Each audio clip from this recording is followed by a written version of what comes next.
Alright guys, welcome to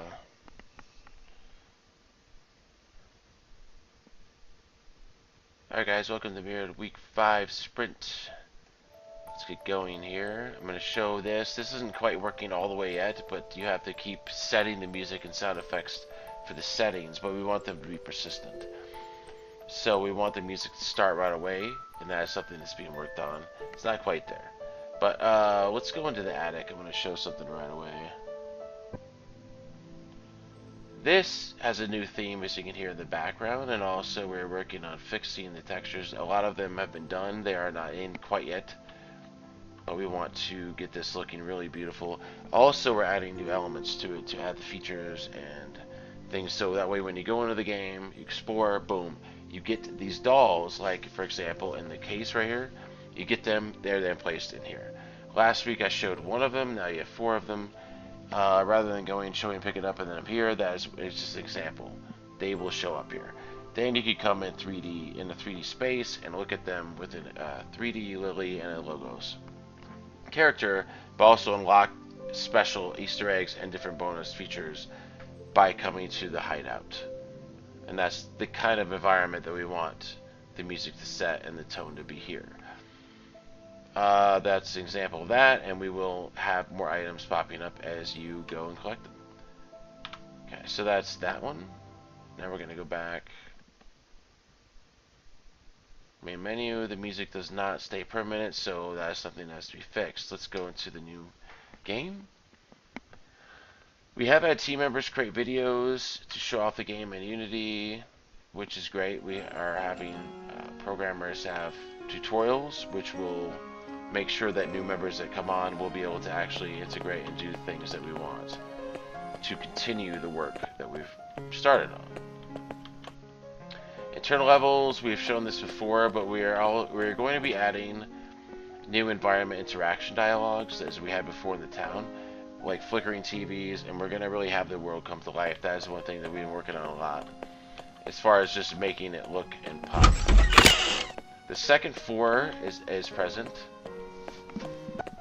You notice the music is similar to the outside farm theme, but a little muted and a little different and more unique to an inside type of theme.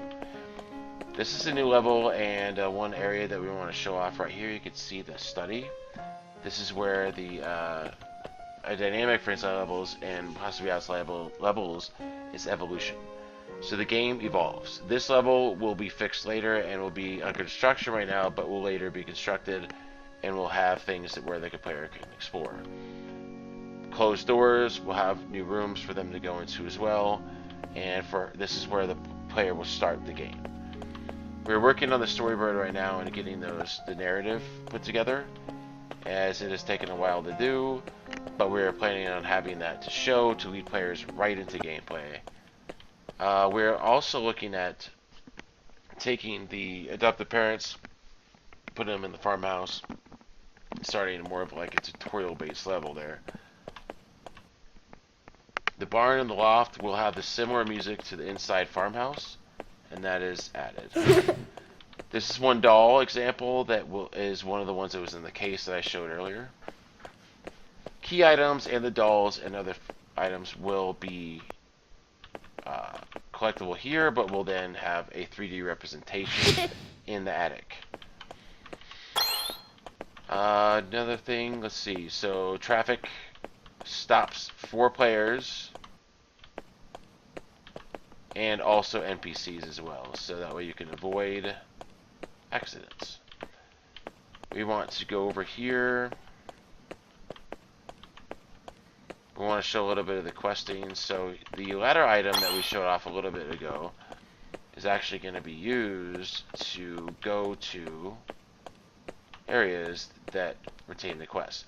This is an example of a hint to players that, hey, something is special here. Why not place down the ladder and go for a climb? So it's not quite working yet because we don't have the mayor's house level in, which we're working on getting done right now.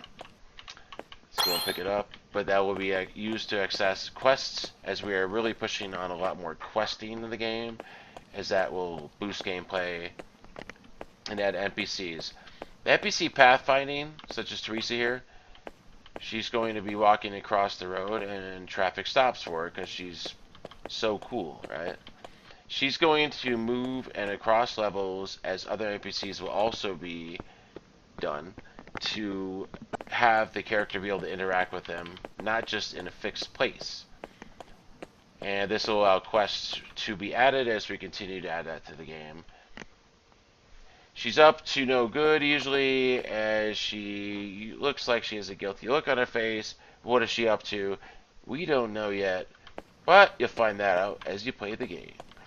The shield dynamics and deflections are being altered as well, so that way the gameplay for the bosses will not be as easy to do. So dynamic pathfinding, second floor, new art, new interactive dialogues will be added later as we go about the levels and get them worked out and fleshed out. We will have new animations, creatures, and a lot more gameplay to come. Thank you.